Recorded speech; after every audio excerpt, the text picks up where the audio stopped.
Hello friends, आज हम dimensioning chapter पर चर्चा करेंगे।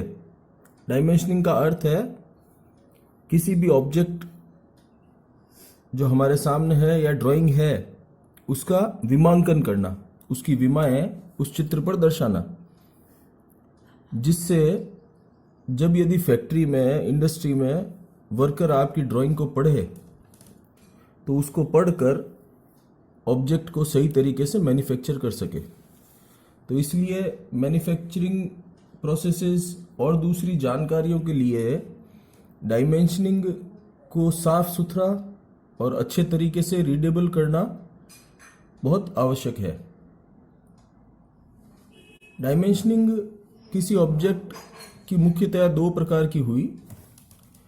पहला, ऐसी डायमेंशन जो उस ऑब्जेक्ट की साइज को दर्शा रही है, जैसे यह दूरी, यह जो डायमेंशन है यह साइज डायमेंशन है, यह साइज डायमेंशन है। इस बिंदु से इस बिंदु तक की दूरी साइज डायमेंशन कहलाएगी। लेंथ, ब्रेड्थ, इस गोले का डायमीटर, व्यास दर्शाने वाली डायमेंशन साइज डायमेंशन होगी। इस लाइन से इस सेंट्रल लाइन की दूरी जिस डायमेंशन से दर्शाई जाएगी वह लोकेशन डायमेंशन कहलाएगी। तो साइज डायमेंशन और लोकेशन डायमेंशंस दो तरह की डायमेंशन होती है।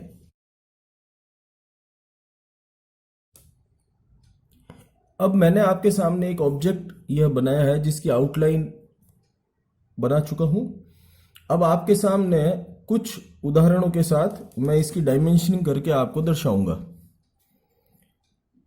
इस डायमेंशनिंग के दौरान ही मैं आपको डायमेंशनिंग में किन किन बातों का ध्यान रखना है वह बता दूंगा, तो उनका ध्यान रखते हुए डायमेंशनिंग करें। सबसे पहले, जैसे हम इस साइज की डायमेंशन हमको बतानी है तो हम अपनी स्केल ड्राफ्टर को इस बिंदु पे ले जाएंगे। यहां से 2 mm कम से कम ये जो लाइन है इसे हम एक्सटेंशन लाइन बोलेंगे, और यह एक्सटेंशन लाइन आप 1 सेंटीमीटर की करीब बना लीजिए। दूसरे बिंदु पर भी इसी प्रकार आप एक्सटेंशन लाइन बनाएंगे।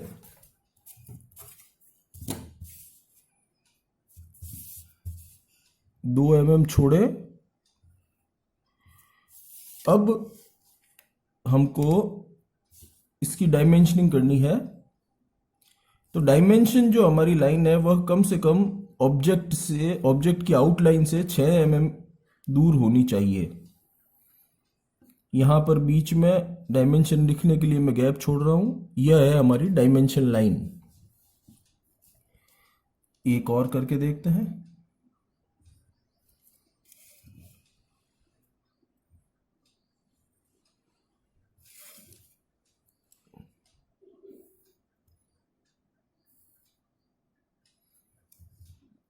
अब कितने पॉइंट से कितने पॉइंट तक यह डायमेंशन कहां से कहां तक दर्शाई जा रही है उसके लिए हम एरो बनाते हैं। यदि जगह कम हो तो एरो के स्थान पर डॉट लगाया जा सकता है।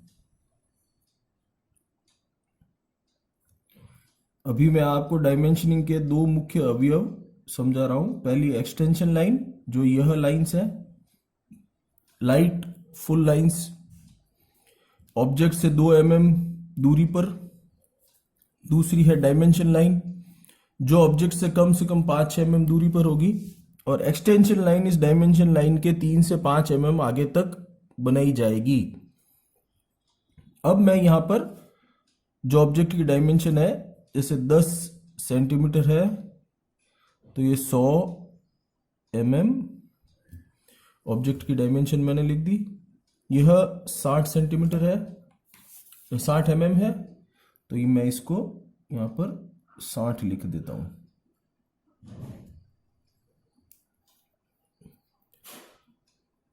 अब तीसरा जो कंपोनेंट है वो है गोलाकार ऐसे सरफेसेस जिसमें रेडियस दर्शाया जा रहा है।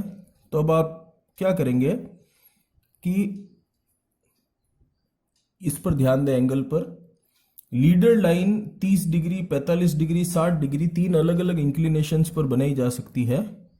तो मैं अभी मान लीजिए ये 30 डिग्री इंक्लिनेशन बना देता हूं और इसका डायमीटर दर्शाने के लिए मैं यह एक डायमेंशन लीडर लाइन बनाता हूं। लीडर लाइन बनाकर और इसके ऊपर डायमेंशन रखने के लिए यह लाइन मेरी केंद्र बिंदु पर से पास हो रही है। यह इसका एरो की यह जो चौड़ाई है यह सामान्यतया 3 mm रहती है और यह 1 से 1.5 mm मोटाई इसकी रहती है। एरो बनाने में हमको जो चीज़ों का ध्यान रखना है वो देखें। जैसे कई बार क्या होता है कि ऐसा एरो बना दिया जाता है, यह बहुत वाइड है, बहुत डाइवर्ज है, यह ठीक नहीं है। कई बार डायमेंशन लाइन एक्सटेंशन लाइन को टच नहीं करती, यह भी गलत है। कई बार भूलवश डायमेंशन लाइन आगे निकल जाती है, यह तरीका भी उचित नहीं है। अब यहां पर एक बहुत छोटा सा एरो बना दिया, यह भी ठीक नहीं है। आप एरो बनाते समय यह ध्यान रखें, यह हमारी लाइन जिस पर हमको एरो बनाना है, डायमेंशन लाइन, पहला स्ट्रोक ऐसे ले, दूसरा स्ट्रोक वापस लाए। ध्यान रखें एरो बनाना काफी मेहनत का काम है और निरंतर अभ्यास से इसे सीख पाएंगे। एरो 2 तरह के होते हैं, या तो आप एरो एक यह बनाए ओपन एंडेड एरो, दूसरा एरो जो ISI रिकमेंड करता है वह है बोल्ड एरो। तो सॉलिड एरो हेड को यह हो गया आपका solid arrow head. ISI recommend करता है कि आप सॉलिड एरो हेड काम में लेवे। अब हम जब बीच में जो बात कर रहे थे, यह इस सर्कल का डायमीटर है हमारा 1.18 mm। तो यहां पर इस सर्कल का डायमीटर हमने दर्शा दिया 18। इसी तरह से हम दूसरी डायमेंशंस और कर सकते हैं। अब एक आपको विशेष केस बताता हूं। इस ऑब्जेक्ट की यहां से हमको डायमेंशन करनी है और यहां से करनी है। अब यहां पर आप देखिए,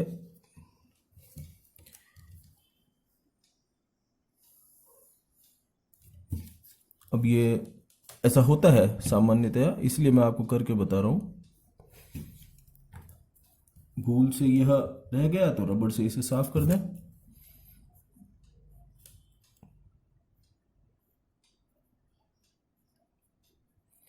एरो बनाए,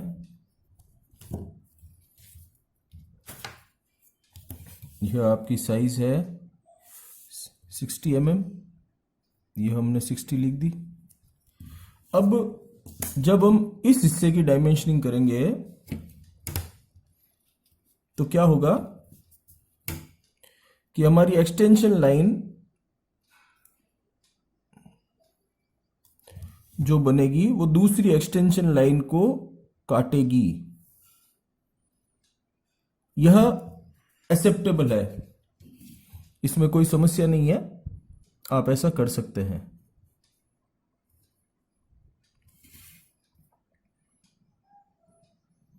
ये एरो बनाया, सॉलिड किया, देख लें, देखने से भी आदमी सीखता है, इसकी प्रैक्टिस करें। यह साइज है आपकी डायमेंशन 30। ये देखें यहां पर ये जो एक्सटेंशन लाइन है, इस पॉइंट से जो एक्सटेंशन लाइन थी वह एक दूसरे को यहां पर काट रही है। दिस इज अलाउड, काट सकती है। तो अब हम फिर से एक बार समराइज कर लें। यह एक्सटेंशन लाइन 2 mm दूर रहनी चाहिए ऑब्जेक्ट की आउटलाइन से, बाहर 6 mm तक एक्सटेंड कर सकते हैं। डायमेंशन लाइन ऑब्जेक्ट से कम 6 mm दूरी पर हो। एक्सटेंशन लाइन एक दूसरे को काट सकती है। एरोज हमको सॉलिड एरो हेड बनाने हैं। यह एरो बनाते हुए गलतियां नहीं करनी है, ये ध्यान रखें। यह व्यू इसका राइट हैंड साइड व्यू है, इसमें भी इसी तरह से डायमेंशनिंग की जा सकती है। एक और बात का ध्यान दिलाना है कि अब जब यहां पर हमने इसकी डायमेंशनिंग पहले कर दी, तब जब इस ऑब्जेक्ट की डायमेंशनिंग करनी है तो गड़बड़ होगी। इसलिए क्या करें कि इस डायमेंशन के स्थान पर आप पहले हमेशा डायमेंशनिंग करते हुए छोटी डायमेंशन को डायमेंशन करें, उसके बाद लंबी एक्सटेंशन लाइन लेके बड़ी डायमेंशन को डायमेंशन किया जा सकता है, या आप उसे अवॉइड करें जहां पर ऐसी हमको डायमेंशंस बनानी पड़ती है। मेरी स्केल टेबल पर टच हो रही है, इसलिए मैं स्केल काम ले रहा हूं, आप ड्राफ्टर काम लें। ये एरो हेड, यह एरो हेड, यह देखिए आपकी डायमेंशन 30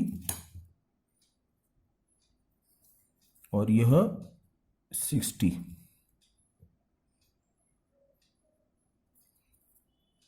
तो देखा आपने। अब यह भी ध्यान रखना है, यह जो डिस्टेंस है ये 6 mm है, तो दो कॉरस्पॉन्डिंग जो डायमेंशंस यदि एक ही साइड में पैरेलल आ रही है तो उनके बीच में भी गैप कम से कम 6 mm रखा जाए।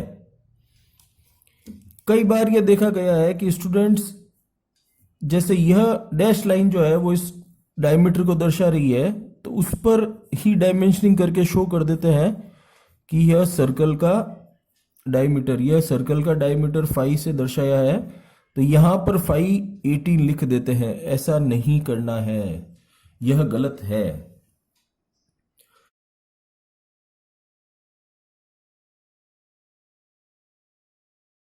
तो दोस्तों, अब मुझे लगता है कि डायमेंशनिंग करने का बेसिक तरीका, उसके कंपोनेंट्स आपने समझ लिए हैं। इसके आगे का टॉपिक है कि हम डायमेंशनिंग के जो दो सिस्टम्स हैं, कि हम डायमेंशनिंग को प्लेस कैसे करें। यह तो एक उदाहरण हमने समझा जिसमें डायमेंशनिंग के कंपोनेंट्स को हमने समझने का प्रयास किया। अब एक ऑब्जेक्ट ऐसा बनाते हैं जिसमें दो ऑब्जेक्ट्स एक ही शेप के हमने बनाए, दो फिगर्स रिपीट किए हैं। अब आप ऑब्जर्व करें, जिस तरफ से मेरी पेंसिल की दिशा है that is bottom of the sheet, और यह दिशा जो है दिस इज राइट साइड। यह लेफ्ट साइड हो गई, यह टॉप हो गई। अब डायमेंशनिंग के दो सिस्टम्स हैं जो आईएसआई रिकमेंड करता है।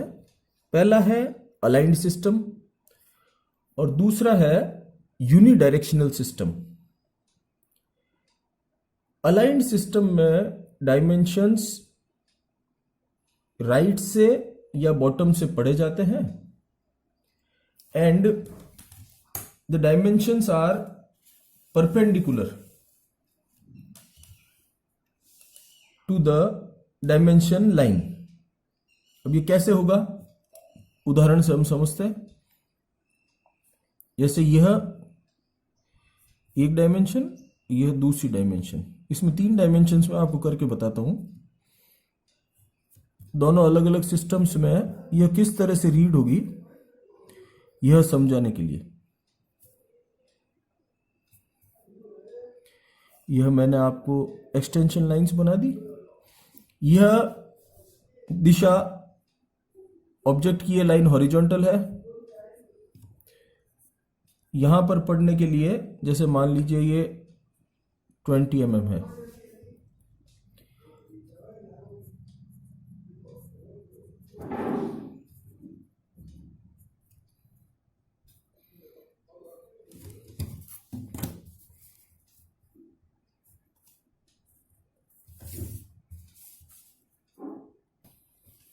अब ये देखिए एरो लाइंस बना दी। यह डायमेंशंस हम लिख रहे हैं। अब अलाइंड सिस्टम में यह डायमेंशन हॉरिजॉन्टल वाली लाइन में अलाइंड और यूनिडायरेक्शनल में कोई अंतर नहीं है, लेकिन जहां पर यह वर्टिकल लाइन है जिसमें जब डायमेंशन बतानी है तो यूनिडायरेक्शनल सिस्टम में हम नीचे से ही पढ़ेंगे। तो आप इसको यहां पर यह 30, परंतु यहां यह 30 ऐसे दर्शाएंगे। यह जो टेढ़ी लाइन है इसमें इसको परपेंडिकुलर बनाना है। यहां यह 15 ऐसे आएगा। तो यह फिर देख लीजिए, यूनिडायरेक्शनल सिस्टम में यहां पर यह 10 ऐसे लिखेंगे, जबकि अलाइंड सिस्टम में यह 10 ऐसे लिखेंगे। तो उम्मीद करता हूं आपको डायमेंशनिंग का यह सिस्टम अलाइंड और यूनिडायरेक्शनल समझ आ गया होगा। अब हम आगे इस वीडियो में चर्चा करते हैं कि डायमेंशनिंग अलग अलग ऑब्जेक्ट्स की या कुछ कॉमन ऑब्जेक्ट्स की किस तरह से करते हैं और उनके जनरल रूल्स क्या हैं।